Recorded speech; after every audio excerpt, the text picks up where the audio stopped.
Morning po. So magta-try po tayo ng apple today. Part po to nung fruit series po natin, no. Kuha po muna ng blood sugar level.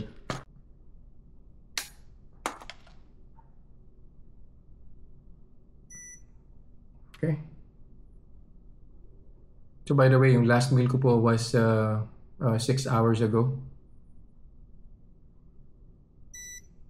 Yan. Sakto. 105 po yung blood sugar level po natin. I'll eat the apple and then balikan ko po kayo after an hour.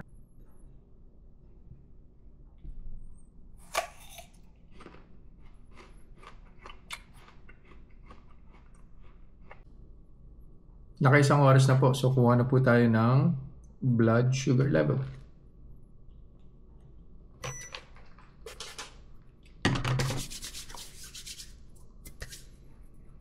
Yan.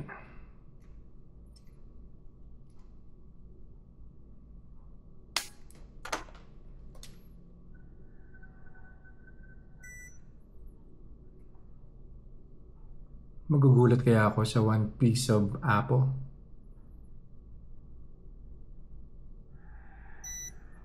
Yun.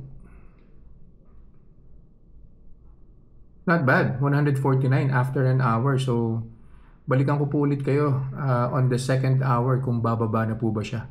See you guys.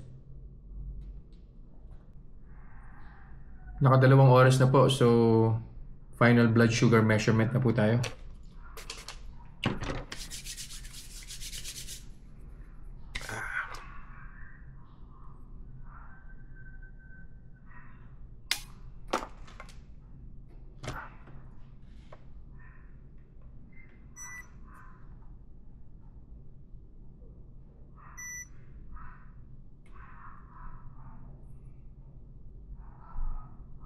Epekto ng one piece na apple. Yun.